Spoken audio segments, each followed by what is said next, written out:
Alléluia, alléluia. Bienvenue à ce moment de méditation de la parole de Dieu. Je prie que l'Éternel puisse accorder à chacun d'entre nous un esprit de sagesse et de révélation pour comprendre la profondeur de sa parole, pour pénétrer le sens des saintes Écritures, pour être éclairés, que les écailles tombent de nos yeux, afin que nous entrions tous dans la pleine compréhension de la volonté de Dieu à notre égard, pour ne plus être des enfants flottants et emportés à tout vent de doctrine, afin que notre foi soit ferme et inébranlable en Jésus-Christ. Alléluia.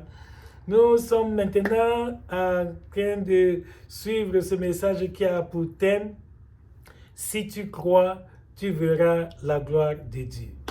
Si tu crois, tu verras la gloire de Dieu. Alléluia. Si tu crois, tu verras la gloire de Dieu.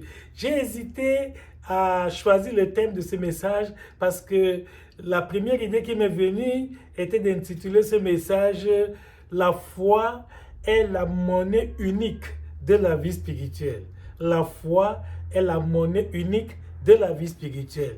Dans notre relation avec Dieu, la seule monnaie qui est autorisée, la seule monnaie qui a cours légal, comme on dit souvent, c'est la foi. On ne peut rien acheter dans la marche avec Dieu en dehors de la foi. Ce n'est que par la foi que nous pouvons obtenir l'accomplissement des promesses de Dieu. La monnaie unique dans la vie spirituelle, c'est la foi. On n'achète pas quelque chose devant Dieu par l'argent. On n'achète pas devant Dieu avec les honneurs, avec la gloire, avec la renommée, avec la réputation, avec les relations, avec les diplômes, avec tous ces atouts dont les hommes se prévalent aujourd'hui autour de nous. Le seul moyen qui nous permet d'accéder aux richesses insondables, de pouvoir obtenir les bénédictions de Dieu et pouvoir être revêtu de toutes ces riches promesses, de pouvoir expérimenter ces riches promesses, c'est la foi. Et nous avons pris pour exemple un cas vraiment très patent, une très bonne illustration. C'est dans Jean chapitre 11, le livre de Jean chapitre 11, et c'est le Seigneur Jésus qui a fait cette déclaration, que si tu crois, tu verras la gloire de Dieu. Jésus le dit à quel moment? À un moment vraiment terrible, moment de difficulté énorme. C'était après la mort de Lazare. Lorsque Lazare est tombé malade, ses deux sœurs, Marie et Marthe, ont envoyé des nouvelles à Jésus pour l'en informer. Mais paradoxalement, le Seigneur n'a pas bougé. Il est resté là où il se trouvait. Il n'a pas pris le chemin pour rejoindre Lazare le plus tôt possible. Finalement, Jésus est arrivé là où Lazare était malade, 4 jours après qu'il soit déjà décédé. 4 jours après sa mort. Donc la situation était déjà désespérée. Humainement parlant, tout était fini. Il n'y avait plus aucun espoir. Ces deux sœurs étaient en larmes et les gens étaient venus même de part et d'autre pour venir les consoler. Et c'est pendant que les gens étaient en train de consoler Marie et Marthe, à cause de la mort de leur frère Lazare, que quelqu'un est venu souffler à l'oreille de Marie que le maître là, il t'appelle. Elle s'est levée, elle est allée directement à la rencontre du Seigneur. Et quand elle plairait, elle dit, oh Seigneur, si tu eusses été ici, mon frère ne serait pas mort. Vous voyez, donc elle est désespérée déjà. Elle se dit que ouais, si Jésus était venu physiquement, lorsque son frère Lazare était malade, il aurait pu le guérir de sa maladie et il ne serait pas décédé. Alors, c'est à ce moment que Jésus lui a dit ce qui constitue le thème de notre message aujourd'hui, que si tu crois, tu verras la gloire de Dieu. Jean chapitre 11 verset 40. Si tu crois, tu verras la gloire de Dieu. Donc, c'est devant une situation grave, difficile, que le Seigneur dit à cette sœur, si tu crois, tu verras la gloire de Dieu. Et c'est la même chose que le Seigneur te dit aujourd'hui. Je ne connais pas ce que tu traverses en ce moment. Je ne sais pas quelles sont les difficultés par lesquelles tu passes. Je ne sais pas quelles sont les souffrances, les embûches, les obstacles que tu rencontres. Je ne sais pas qu'est-ce qui te ténaille, qu'est-ce qui est en train de te tourmenter. Je ne sais pas qu'est-ce qui trouble ton cœur. Je ne sais pas qu'est-ce qui te donne de passer des nuits blanches. Pourquoi vraiment tu es toujours angoissé, dans la peur. Tu es toujours complètement déboussolé, tu es dépassé par les événements. Je ne sais pas qu'est-ce qui t'ennuie en ce moment. Quel que soit ton problème, quelle que soit ta situation, quels que soient les obstacles, les difficultés, les oppositions que tu rencontres, le Seigneur te dit, si tu crois, tu verras la gloire de Dieu. Comme cette sœur, si tu crois, tu verras la gloire de Dieu. Donc ne désespère pas mon frère, ne te décourage pas ma soeur. Le Seigneur est là pour toi. Jésus lui-même a dit qu'il n'est pas venu pour ceux qui sont en santé, il est venu pour ceux qui sont malades. Jésus est donc venu pour ceux qui ont des problèmes. Si les hommes étaient bien, si les hommes pouvaient se sauver d'eux-mêmes, Dieu n'aurait plus envoyé son Fils sur la terre pour nous sauver. C'est justement parce que Dieu a constaté qu'aucun être humain ne peut se sauver soi-même. Quel que soit ce que nous disons, quand on a des moyens, on a ceci et cela, tout ça a des limites. Tous les moyens humains, la science humaine, la technologie, tout ce que la sagesse de l'homme a pu mettre en œuvre, ça peut résoudre certains problèmes, mais il y a des limites au-delà desquelles les moyens humains ne peuvent pas apporter une solution adéquate. Il faut l'intervention de Dieu lui-même. Alléluia. Donc voilà pourquoi je t'exhorte, je te conseille de ne pas te décourager. Je ne sais pas où tu as déjà été chercher du secours. Je ne sais pas combien de fois vraiment tu t'es débattu. Tu es allé à gauche et à droite. On t'a promis ceci. Tu as pensé que ça devait aller. Après, tu as essayé, ça n'a pas abouti. On t'a donné d'autres solutions. Les gens viennent de partout, les conseils. Lorsque vous avez des problèmes, vraiment, chacun devient un expert en solutions. Chacun devient vraiment un donneur de leçons. Oui, mais pour vous dire vrai, dernière analyse, en fin de compte, la vraie solution ne peut venir que de Dieu lui-même. Puisque c'est Dieu qui est l'auteur de la vie, c'est Dieu qui nous a donné cette vie, c'est encore Dieu qui est mieux placé pour nous donner les solutions aux problèmes que nous rencontrons, auxquels nous avons à faire face tout au long de notre existence sur la terre. C'est pourquoi le vœu de mon cœur et ma prière à Dieu est que la grâce de Dieu te visite en ce moment, que la grâce de Dieu te localise et puisse ôter les écailles de tes yeux, que le Seigneur te fasse comprendre que c'est lui seul qui est la solution. Jésus est la solution à tous nos problèmes. Jésus est le remède à tous nos maux. Jésus est la seule source qui peut nous donner, qui peut nous désaltérer, qui peut nous satisfaire, qui peut vraiment nous étancher notre soif de manière permanente, durable et définitive. Toutes les solutions humaines sont provisoires, elles sont temporaires, elles sont limitées. Tous les moyens que les hommes utilisent, ça veut dire que ça peut aller jusqu'à un certain degré, mais il y aura un moment où l'homme ne pourra, même les plus grands spécialistes vont vous dire qu'ils sont dépassés. Ils vont s'avouer vaincus, ils vont dire que ici, n'est plus à notre niveau. C'est ça. Nous avons vu des maladies incurables, des personnes que la science moderne, la médecine moderne a déclarées incurables et que le Seigneur Jésus a guéri. Nous avons vu des femmes qu'on a déclarées incapables de procréer parce qu'elles ont des trompes bouchées, parce qu'il y a telle complication, etc. Et par la grâce de Dieu, ces sœurs aujourd'hui sont des mères de plusieurs enfants. Alors que, humainement parlant, leur cas était désespéré, c'était déjà clos. Alléluia. Donc ne te décourage pas mon frère, ne désespère pas ma soeur, quel que soit ton problème, même si c'est un problème matériel, même si c'est un problème de maladie physique, même si c'est un problème spirituel, tu es tourmenté. Pas de mauvais esprit, tu dors sans dormir. La nuit, tu as des cauchemars, tu as des couches de nuit, tu as des mauvais rêves, tu as des visitations nocturnes des mauvais esprits, tu as des combats, tu as des oppressions dans ton sommeil, même si ce sont des sorciers, des marabouts, des vampires qui sont ligués contre toi et qui en veulent à ta vie, sache que Jésus est la solution à tous tes problèmes. Si tu crois, tu verras la gloire de Dieu. Ce qui te gêne, c'est que les hommes ont inversé l'ordre normal des choses. Voilà là où il y a problème.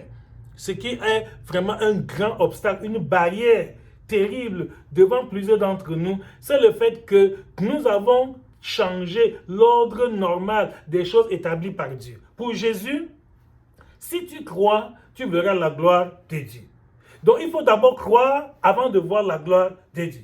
Mais aujourd'hui, qu'est-ce que les hommes disent? Les hommes disent plutôt que non, si Dieu me fait ceci, alors je vais croire en lui. Si Dieu me donne de l'argent, je vais croire en lui. Si Dieu me donne un mari, je vais croire en lui. Si Dieu me donne une épouse, je vais croire en lui. Si Dieu me donne la richesse, si Dieu m'accorde une promotion dans mon lieu de service, je vais le servir. Même parmi ceux qui se disent chrétiens, il y en a qui sont victimes de ce démon d'incrédulité. Oui, c'est un mauvais esprit qui entre en l'homme et qui fait que l'homme conditionne son amour pour Dieu plutôt par des choses que Dieu doit d'abord faire. Voyez quel orgueil. Dieu qui t'a créé, Dieu, dans sa volonté souveraine, a décidé que tu puisses exister. Il pouvait décider que tu n'existes pas. Et c'est ce Dieu qui t'a préservé pendant les 9 mois où tu étais encore dans le sein maternel.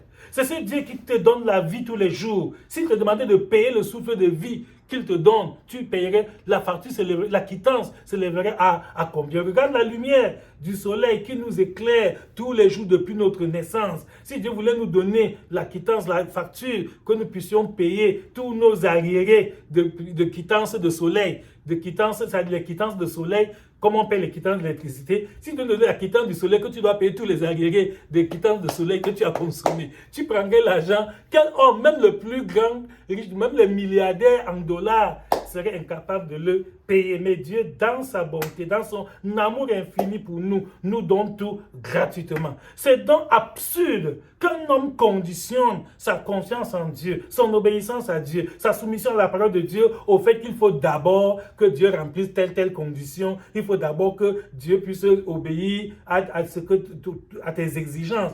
Ce n'est pas bon. C'est donc une marque d'incrédulité. Peut-être tu ne le savais pas, tu le faisais par ignorance, mais cesse de minimiser. C'est une manière vraiment de traiter Dieu d'incapable. Quand tu dis que bon, si Dieu me fait ceci, alors si Dieu me guérit, bon, je vais le servir. Si Dieu me bénit, si Dieu me donne ceci et cela, non. Si tu ne le sais pas, si tu ne crois pas en lui, ça ne diminue rien sur Dieu. Dieu demeure Dieu. Alléluia. Dieu, ça veut dire que quand tu obéis à la parole de Dieu, c'est pour ton bien. Tu n'es pas en train de faire une faveur à Dieu, non. Et si tu n'obéis pas, Dieu reste toujours le même. Dieu ne change pas, Dieu est immuable. Donc, ton obéissance ou ta désobéissance ne peut affecter que ta propre vie et celle de tes semblables. Donc, cesse de dire que si Dieu me fait ceci, si Dieu m'exauce, si Dieu exauce ma prière, alors là, je vais me consacrer à lui, je vais me dévouer pour son œuvre, je vais vraiment m'appliquer davantage. Non. Il a dit, si tu crois, tu verras la gloire de Dieu. Donc, il faut d'abord croire avant de voir la gloire de Dieu. Ne commets plus l'erreur de dire que tu veux d'abord que Dieu te démontre sa gloire avant que tu ne crois. Ce n'est pas bien. Nous allons voir l'exemple dans Genèse, chapitre 12, à partir du verset 1. Lorsque Dieu a dit à Abraham, qui est le père de la foi, Dieu lui a dit, va-t'en, quitte ton pays, ta patrie, la maison de ton père, et va dans le lieu que je te montre. Il ne lui a même pas précisé la destination. Si Abraham fonctionnait comme nous le faisons aujourd'hui, il aurait dit que bon, moi j'attends, le jour où Dieu va me donner ceci, alors je vais me lever, je vais partir. Il n'aurait pas obtenu l'accomplissement des promesses. Il ne serait pas devenu le père d'une multitude. Il ne serait pas devenu le père de la foi que nous connaissons aujourd'hui. Mais Genèse, chapitre 1, verset 12, verset 4 nous dit que Abraham se leva et il partit comme l'Éternel le lui avait dit instantanément. Donc promptement. Un vrai chrétien obéit promptement à la parole de Dieu. Un vrai chrétien ne conditionne pas son obéissance à la parole de Dieu au fait que bon, il faut que Dieu lui donne ceci. Non, on ne marchande pas. On ne fait pas le marchandage avec Dieu. Non. Quand le Seigneur te dit quelque chose, tu dois obéir. Plusieurs qui ont dit que bon, ils attendent le jour où Dieu va d'abord faire ceci, leur donner telle chose avant qu'ils obéissent. Regardez où ils en sont aujourd'hui. Plusieurs regrettent, plusieurs pleurent, plusieurs se ressaisissent après avoir eu des conséquences, parfois même irréparables, après avoir été victimes de souffrances, de difficultés, de tourments qu'ils auraient pu éviter. Il en est de même de tous ceux qui sont encore jeunes et qui prétendent que c'est lorsqu'ils seront vieux qu'ils vont croire en Dieu. Qui t'a d'abord certifié que tu seras vieux? Tu ne sais pas si tu atteindras l'âge de la vieillesse. Il y a des personnes qui meurent avant même l'âge que tu es même déjà trop vieux pour mourir. Pour dire vrai, toi qui m'écoutes maintenant, tu es déjà trop vieux pour mourir. Si tu meurs maintenant, il y a des gens qui sont morts avant ton âge. On ne dira pas que tu as eu la mort la plus prématurée qui soit. Non. Donc, nous ne devons pas conditionner notre obéissance à Dieu à quoi que ce soit. Nous devons obéir comme Abraham a obéi. Il se leva comme l'Éternel le lui avait dit. Donc, toi qui cherches encore des prétextes, tu cherches encore des échappatoires, ce n'est pas bien. Repends-toi à partir de ce message, ressaisis-toi, que la grâce de Dieu te localise, que la parole que nous écoutons la t'éclaire et illumine les yeux de ton entendement et transforme ton être. Parce que cette parole est efficace, elle touche, hein, elle est vivante et efficace, elle touche les profondeurs du cœur de l'âme. Donc, ne laisse pas que cette incrédulité qui t'a longtemps caractérisé continue à perdurer pour perturber et détruire, ralentir ton épanouissement et t'empêcher de jouir du bonheur. Dieu dit, si tu crois, tu verras la gloire de Dieu. Mais les hommes disent comme Thomas. Thomas est l'exact contraire d'Abraham. Abraham, il a cru sans avoir vu. Il s'est levé comme l'Éternel le lui a dit. Il a obéi sans même savoir où il allait. Mais il a confiance que comme c'est Dieu qui a dit, Dieu ne ment pas, Dieu est fidèle à ses promesses, Dieu va accomplir et le Seigneur l'a fait. Mais quand on a dit à Thomas, l'un des disciples de Jésus, que le maître était ressuscité, il a dit que non, tant que je ne vois pas, je ne crois pas. Il a dit tant qu'il ne voit pas le Seigneur de ses propres yeux, jusqu'à toucher ses pieds partout où on l'avait percé, il ne va pas croire. Ce n'est pas bien. Vous voyez que plus tard, quand le Seigneur est revenu trouver les disciples, le Seigneur l'a reproché. Et le Seigneur a dit clairement dans Jean chapitre 20 que heureux ceux qui croient sans avoir vu. Heureux ceux qui croient sans avoir vu. Thomas a voulu croire, a voulu voir avant de croire. Et je regrette qu'aujourd'hui, Thomas est le grand frère de beaucoup. Thomas a beaucoup de petits frères et beaucoup de petites sœurs dans nos églises aujourd'hui. Thomas tellement... C'est-à-dire que la famille de Thomas ne fait que grandir. La famille de Thomas, il a des cousins, il a des oncles, il a des tantes. Thomas a toutes sortes de nièces et de neveux. La famille de Thomas, c'est-à-dire que les Thomas sont tellement nombreux, les incrédules. Bien qu'ils aient à l'église tous les dimanches, bien qu'ils prient, chantent à la chorale, ils lisent la Bible, ils font tout, mais ils disent tout que bon, c'est quand Dieu va me faire ceci que moi aussi je vais faire cela. Comme s'ils se mettaient sur le même pied d'égalité. Qui es-tu? Qui es-tu, ô homme? Qui es-tu pour contester avec ton Créateur? Tu n'es qu'un vase d'argile. Hein? Donc tu devrais être humble et dire comme Abraham, ok Seigneur, tu m'as dit de laisser la prostitution, j'obéis. Tu m'as dit de laisser le vol, j'obéis. Tu m'as dit de laisser le mensonge, j'obéis. Même si les hommes disent que toute vérité n'est pas bonne à dire, je dis que non, Dieu a dit de ne pas mentir. Quelle que soit la situation dans laquelle je me trouve, je dois dire la vérité et je laisse les conséquences entre les mains de Dieu. Le Seigneur s'en occupera. C'est ce que Abraham a fait. Il est parti, comme l'Éternel a dit, sans se soucier que mais je quitte ma famille, mes parents, mon pays et tout le reste, c'est pour où? Et maintenant, on dirait qu'il est un aventurier. Non, ce n'est pas un aventurier, c'est un homme de foi. Et nous avons vu comment le Seigneur a honoré sa foi. Toi aussi, obéis à Dieu de la même manière qu'Abraham, tu verras la gloire de Dieu. Si tu crois, tu verras la gloire de Dieu. Accepte de faire la volonté de Dieu, quelles que soient les difficultés que cela va te faire susciter, quels que soient les obstacles que tu vas rencontrer. Et surtout, je te conseille, ne compte pas sur l'entourage. Ah oui, parce que le monde entier est sous la puissance du mal. Aujourd'hui, la majorité des personnes va plutôt conseiller le contraire de ce que nous sommes en train de dire. Là, beaucoup de gens disent comment qu'il faut pas être comme ça, il faut être réaliste, il faut faire preuve de réalisme. On doit pas entendre que la Bible a dit qu'on se met à faire comme ça. Non. Si Abraham avait raisonné ainsi, il ne serait pas devenu le père de la foi. Et dans Hébreux chapitre 11, Abraham n'a pas été le seul. Dans Hébreux chapitre 11, nous voyons une liste des héros de la foi. C'est ça que j'appelle souvent le tableau d'honneur Hébreux 11. C'est le tableau d'honneur de la foi où Dieu énumère les héros, tous ceux-là qui ont eu confiance en lui et l'Éternel s'est manifesté dans leur vie. C'est pour ça que vous voyez, il y a une formule récurrente qui revient dans Hébreux 11. Il y a une formule vraiment répétitive. C'est par la foi que Daniel fit ceci. C'est par la foi que Moïse fit cela. C'est par la foi que Noé fit ceci. C'est par la foi, vous voyez, que Enoch, vous voyez donc, c'est par la foi. Ils ont eu foi. Ils ont cru et ils ont vu la gloire de Dieu. La gloire de Dieu, quand on les a jetés dans la fosse au lion, Dieu les a protégés. La gloire de Dieu, même dans une fournaise ardente chauffée 7 fois, Dieu les a protégés. La gloire de Dieu, même en prison, comme Joseph a été mis en prison en Égypte, Dieu s'est souvenu de lui. La gloire de Dieu, même pendant les moments les plus difficiles de sécheresse, de crise économique, les moments où il y a eu de dénuement, de pauvreté totale, Dieu s'est manifesté. La gloire de Dieu, même pour des femmes qui n'avaient pas d'enfants. Oh, et le Seigneur s'est souvenu d'elles. Il veut le faire aussi pour toi. Dieu veut le faire aussi pour toi. Donc, on revient à l'ordre naturel des choses. Laisse l'ordre que les hommes ont établi aujourd'hui, avec leur raisonnement cartésien, avec leurs idées, avec les idées et raisonnements humains. Vous voyez, ils ont établi qu'il faut d'abord voir avant de croire comme Thomas. Donc, sors du rang de Thomas, abandonne la famille de Thomas et entre dans la famille d'Abraham. Nous sommes, les enfants de Dieu, sont les fils d'Abraham par la foi, c'est-à-dire ceux qui croient avant de voir plus tard. Et non pas comme les descendants de Thomas ou les partisans de Thomas qui attendent d'abord le jour, ils vont d'abord voir avant de croire. Et effectivement, c'est ainsi que le Seigneur Jésus a ressuscité Lazare. Donc, si tu fais la volonté de Dieu, laisse le reste. Dieu va gérer lui-même les conséquences. Si tu fais la volonté de Dieu sans réserve, sans poser de conditions à Dieu, tu vas voir comment l'Éternel va se manifester et l'impossible va devenir possible. Ce que tu croyais que ça ne peut pas arriver, ça va se manifester devant toi. Que cette parole ôte le doute de ton cœur. Que la grâce de cette parole te délivre de toute l'incrédulité qui t'a longtemps caractérisé et qui a freiné ta marche avec Dieu et qui t'a privé de beaucoup de promesses. Cela t'empêche de jouir des riches bénédictions que le Seigneur t'a promises.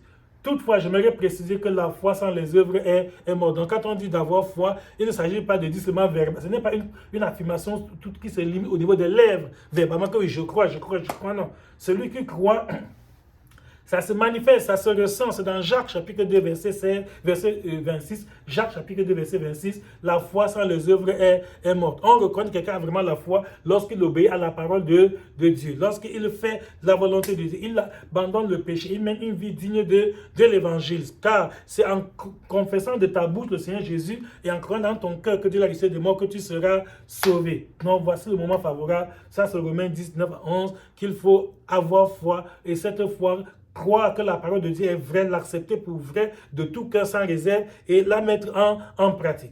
Et la parole de Dieu nous dit encore que la victoire qui triomphe du monde, c'est notre foi. Alléluia. 1 Jean chapitre 5 verset 4.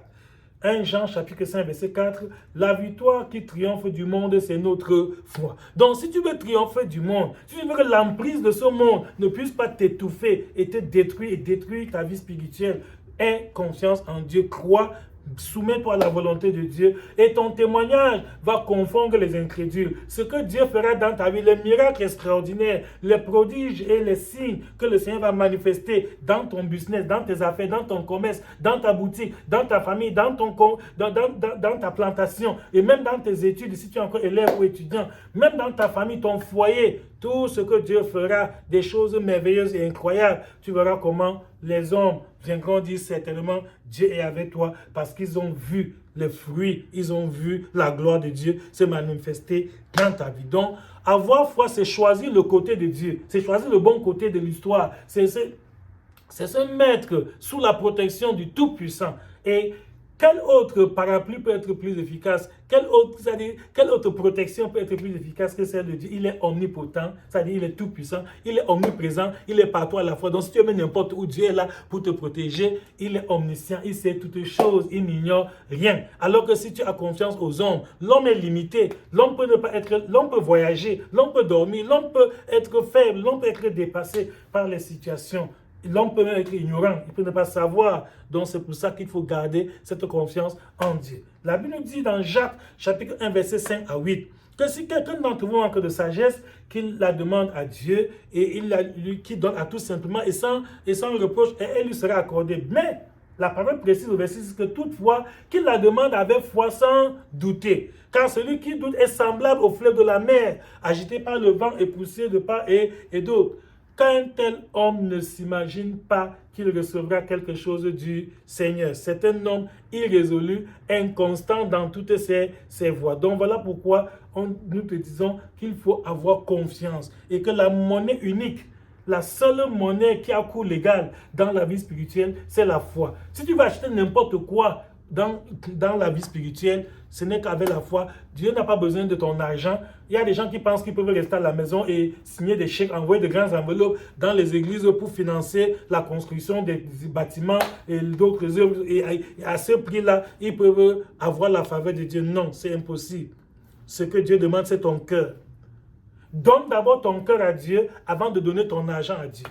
Beaucoup se contentent aujourd'hui de donner leur argent à Dieu, mais ils ne veulent pas donner leur cœur à Dieu. Ils ne veulent pas obéir, se soumettre, faire la volonté de Dieu. Ils vivent dans le péché, dans les souillures, dans les abominations, mais ils sont prompts à sortir d'énormes sommes d'argent pour donner dans des églises, dans les dénominations religieuses. Ça peut plaire aux hommes, ça peut plaire aux pasteurs, cela ne plaît pas à Dieu. La religion, l'église peut agréer ton don, peut agréer les gros montants d'argent que tu donnes, oui, et même te donner des titres.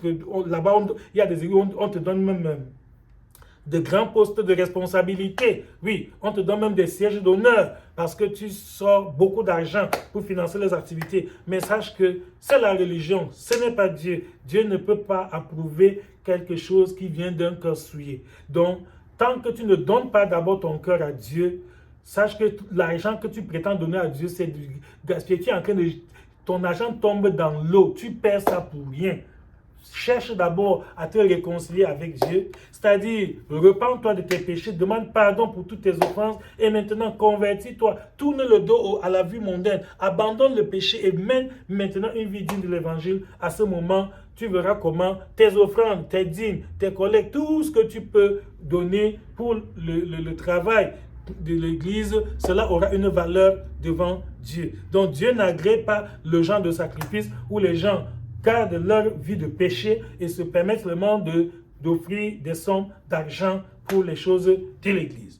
Dans Ésaïe, chapitre 55, à partir du premier verset, la parole de Dieu nous dit, « Vous tous qui avez soif, venez aux eaux, même celui qui n'a pas d'argent. » Vous comprenez? Donc on n'achète pas avec de l'argent.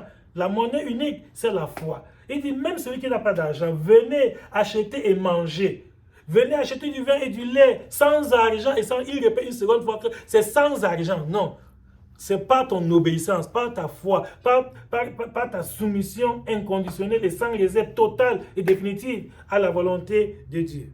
Au verset 2, il dit, Ésaïe 55, verset 2, « Pourquoi pesez-vous de l'argent pour ce qui ne nourrit pas? Pourquoi travaillez-vous pour ce qui ne rassasie pas? Écoutez-moi donc et vous mangerez ce qui est bon et votre âme se délectera des mets succulents. » Vous voyez, le Seigneur nous dit que tu dépenses de l'argent pour rien. Toi qui as soif de la paix du cœur, toi qui as soif de la vraie joie, non pas la joie que les gens ont dans la boisson, dans la prostitution et les choses, les passions du monde, non. Toi qui as soif de la sécurité dans ta maison, toi qui as soif de la prospérité financière, tu veux grandir, tu veux réussir dans tes affaires, dans ton business. Toi qui as soif de ton succès scolaire, toi qui as soif d'avoir la réussite dans tes travaux académiques, toi qui as soif d'un foyer stable où règne l'harmonie conjugale, viens à Jésus. Toi qui as soif d'une famille heureuse où il y a l'entente et la concorde, viens à Jésus. Toi qui as soif du succès dans tes entreprises, de la réussite dans tes projets, une carrière professionnelle fructueuse, viens à Jésus. Toi qui as soif de la protection contre les sorciers, les marabouts, les vampires et les autres magiciens, oui, la vraie sécurité ne se trouve que sous les ailes du Seigneur. Viens à Jésus. Tu connais tes aspirations, tu connais les ambitions, tu connais tes déceptions, tu connais tous tes projets. Oui, tu n'as pas besoin d'aller chez les charlatans dépenser d'énormes sommes d'argent. Non, tu n'as pas besoin d'aller au village, dans ton village natal, pour que les patriarches puissent te laver dans un cours d'eau sacrée. Non, tu n'as pas besoin d'adhérer à une secte pernicieuse, la Rose-Croix, la franc-maçonnerie, la méditation transcendantale, et que sais-je encore. Tout ce qu'on appelle aujourd'hui les cercles de solidarité. C'est ça. Les hommes ont trouvé des mots gentils, des mots très doux, des mots très polis pour qualifier ce qui en réalité n'est pas bien devant Dieu. On appelle ça cercle de solidarité, alors que derrière ces mots, c'est comme on peut dire un poison doré. On embellit le poison pour tromper les hommes. Non, si tu es sage, il dit, vous tous qui avez soif, je ne sais pas quelle est ta soif, tu connais ce qui est vraiment ton aspiration la plus profonde, tu connais ce qui tient beaucoup à ton cœur.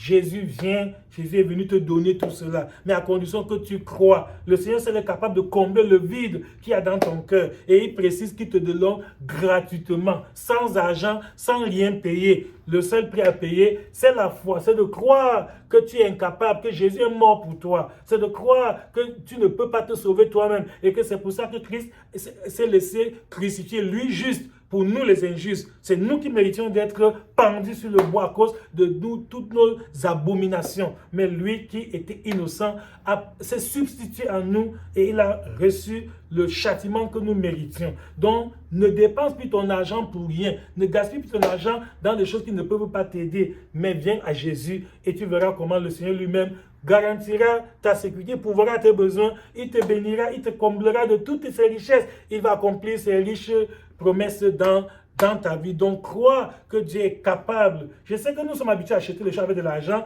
tous les jours dans les magasins pour acheter des choses. Et c'est une déformation, oui, c'est une déformation, je ne sais pas comment appeler une déformation quotidienne. Le fait que nous sommes habitués, quand on a besoin de vêtements, on va dans un magasin, on sort de l'argent, on achète des vêtements. Quand on a besoin de chaussures, on va dans un magasin, on donne de l'argent et on ramène les chaussures. On pense aussi que de même, il en est de même pour la vie spirituelle, que même devant Dieu, si tu as besoin de quelque chose, il faut sortir de l'argent. Non, avec Dieu, tu n'as pas dépensé un seul sou. Dieu ne te demande rien. Le Seigneur veut seulement ton âme. Dieu veut seulement ton cœur. Il dit, mon fils, donne-moi ton cœur et que tes yeux se plaisent dans mes voies. Que cette parole te localise, que la grâce de ce message te transforme, que cette révélation que le Seigneur nous a donnée, que la seule monnaie unique qui a cours légal, qui est autorisée dans les transactions de l'homme avec son Créateur, la seule monnaie que l'on peut utiliser, c'est la foi. Ce n'est pas de la richesse, ce n'est pas de l'or, ce n'est pas les titres, ce n'est pas les relations,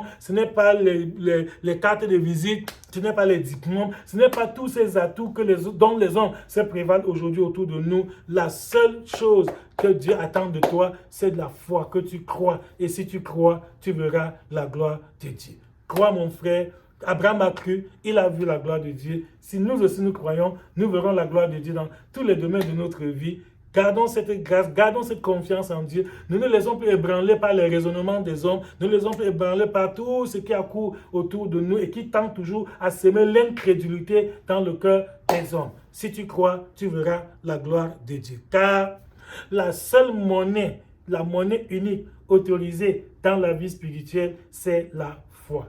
Que le Seigneur t'éclaire par ce message et te bénisse, que l'abondance de sa grâce puisse être dans ta vie et que toi-même tu rendes témoignage un jour de ce que, en te soumettant de manière totale et inconditionnelle à faire la volonté de Dieu, le Seigneur, tu as vu la gloire de Dieu dans tes études, tu as vu la gloire de Dieu dans ta santé physique, tu as vu la gloire de Dieu dans ton foyer, dans ta famille, tu as vu la gloire de Dieu sur tes enfants, sur ton épouse, même toi qui veux être marié et tu attends une fiancée ou bien un fiancé, tu verras la gloire de Dieu si tu crois. Même toi qui as des problèmes de procréation, tu verras la gloire de Dieu et tu enfanteras. Même toi qui est dans le chômage et qui est à la recherche d'un emploi, tu verras la gloire de Dieu qui t'accordera un emploi bien rémunéré pour lequel tu vas te réjouir. Je ne sais pas quel est ton problème, quel est ton souci, quelle est vraiment ta préoccupation. Je ne sais pas ce à quoi ton âme aspire le plus maintenant, quel que soit ton problème. Jésus est la solution à tous nos problèmes.